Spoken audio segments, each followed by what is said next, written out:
ওকে, তাহলে বিজয় typing tutor থেকে আমরা গত ক্লাসে কি দেখেছিলাম? এই যে এখানে যদি আসি, হ্যাঁ, যখন আমরা এটাকে কি করব, অন করব, এই যে বিজয় টাইপিং টিউটর এই সফটওয়্যারটা, তখন আমাদের এইরকম একটা কি প্যাটার্ন সামনে চলে আসবে। সেখান থেকে আমরা যদি প্রশিক্ষণ শুরু দেই, তাহলে আমরা দেখি যে আমাদেরকে এইরকম একটা স্বরবর্ণ, ব্যঞ্জন বর্ণ, সংখ্যা চিহ্ন, যুক্তাক্ষর এগুলো লেখার কি দিবে, অপশন দিবে। শুরুতেই আপনারা গত ক্লাসে যেটা করেছেন, স্বরবর্ণ প্র্যাকটিস করেছেন, তাই না? স্বরবর্ণ প্র্যাকটিসের জন্য আপনারা স্বরবর্ণতে এখানে ক্লিক করেছেন, দেন এখান থেকে কোথায় গিয়েছেন, পরবর্তীতে গিয়েছেন। যখনই পরবর্তীতে গিয়েছেন, তখন কিন্তু এরকম আপনাদের কাছে কি স্বরবর্ণ যে অক্ষরগুলো আছে উপরের দিকে, এগুলো চলে আসছে। আর আপনাকে বলতেছি লিখুন। সবার প্রথম আপনি কি লিখেছেন? স্বরেও লিখেছেন। তাহলে স্বরেও লেখার জন্য আপনার যে কিবোর্ডটা আছে, সেই কিবোর্ডে কি চেপেছেন? Shift F চেপেছেন।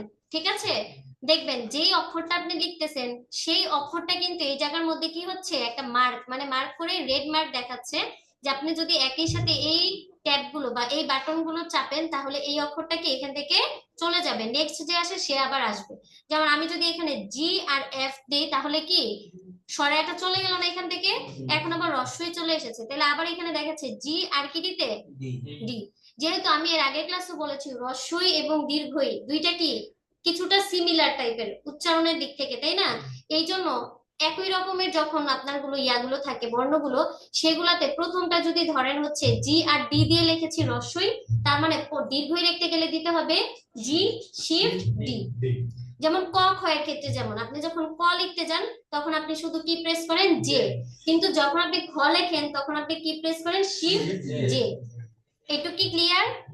আচ্ছা, তাহলে এখানে আমাদেরকে দেখাচ্ছে জি প্রেস করে শিফট এবং ডি একসাথে প্রেস করলে কি চলে গেল, রস্বই চলে গেল।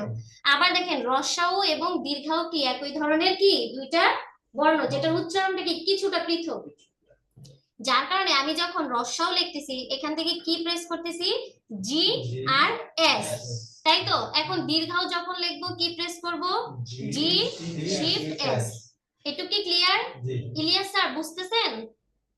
আচ্ছা, এরপরে আবার যখন ডি লিখবেন, তখন কি দিবেন, জি এ। আবার কি বলেন তো, এ যখন লিখতেছি, তখন কি জি, জি আর কি সি। তাহলে এর সাথে যেহেতু ও এর একটা সম্পর্ক আছে, সিমিলার, তাহলে সেক্ষেত্রে আবার কি দিব, জি দিয়ে শিফট সি। ক্লিয়ার? ও যখন লিখতেছি তখন কি প্রেস করতেছি, এক্স।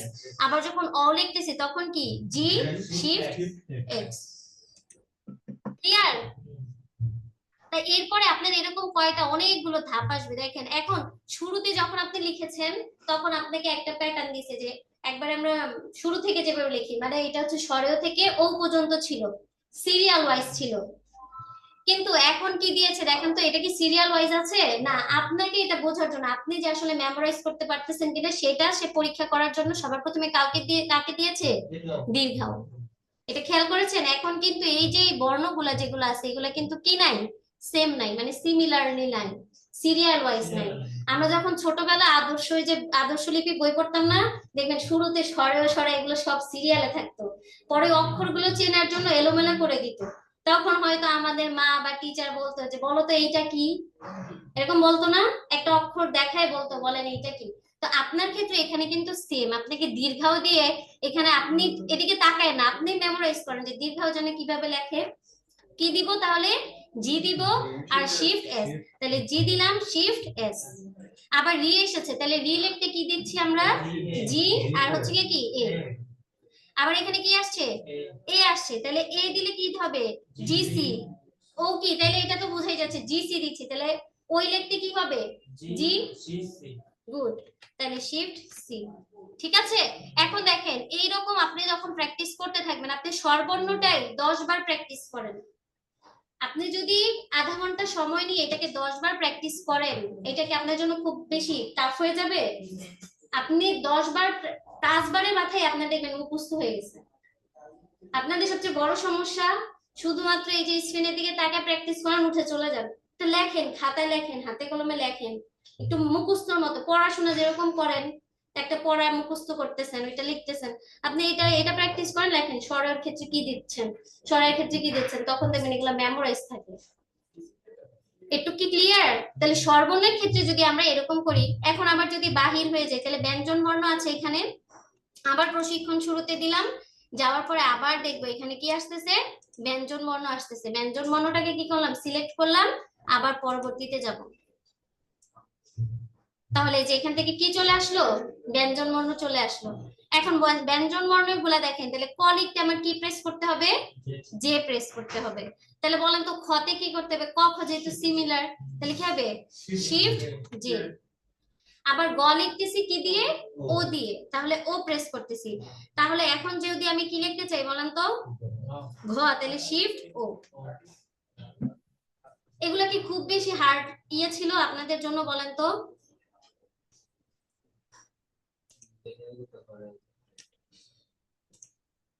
খুব বেশি হার্ড ছিল?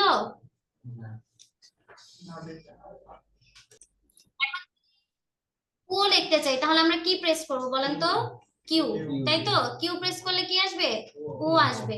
আচ্ছা, তাহলে স্বরবর্ণ আর হচ্ছে ব্যঞ্জন বর্ণ এগুলো আমরা প্র্যাকটিস করার পরে দেন আমরা কোথায় যাব, যুক্ত বর্ণে। দেখেন যুক্ত বর্ণের বিষয়টা কি, এখন আমি যদি ক খ কোথায় আছে, হ্যাঁ, আমার ব্যঞ্জন বর্ণ বা স্বরবর্ণ গুলা কোনটা কোথায় আছে এগুলো যদি ভালোভাবে আমার মাথায় নাই থাকে, তাহলে যুক্ত বর্ণ প্র্যাকটিস করা না করা কি হয়ে যাবে আমার জন্য সিমিলার কথা হয়ে যাবে। কারণ আপনি যদি নাই জানেন যে আপনার হাতটা যদি এই যে ক কোথায় বসে, ওই ওয়ার্ডটা, ওই যে বর্ণটা ওইটা যদি আপনার হাতে না আসে, কিবোর্ডে না দেখে আপনি টাইপ না করতে পারেন, তাহলে তো এটা আপনার জন্য ব্যর্থতা হয়ে যাবে।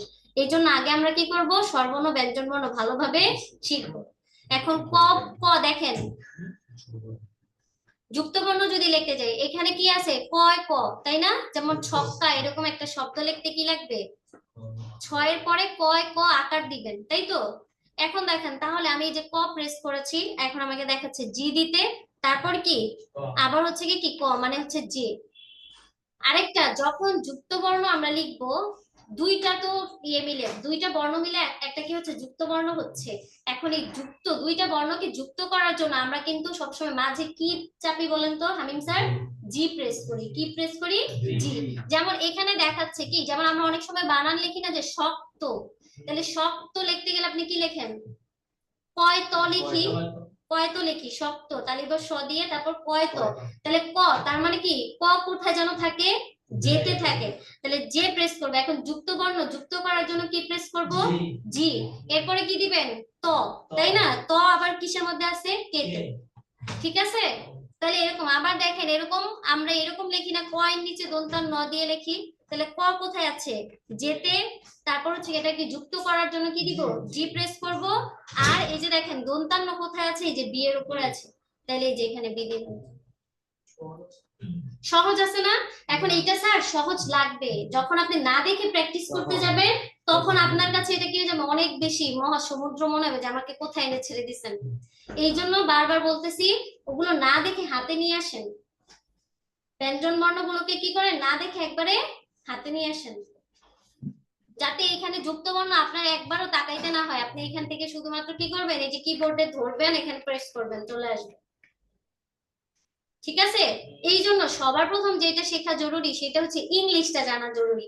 এখন আপনি জানেন যে ম্যাডাম জেতে প্রেস করলে ক আসে, কিন্তু আপনি যদি হাত দিয়ে বলতে না পারেন এদিকে কিবোর্ডের দিকে তাকিয়ে যে কোথায় আছে, যে কোথায় আছে, তাহলে তো সমস্যা।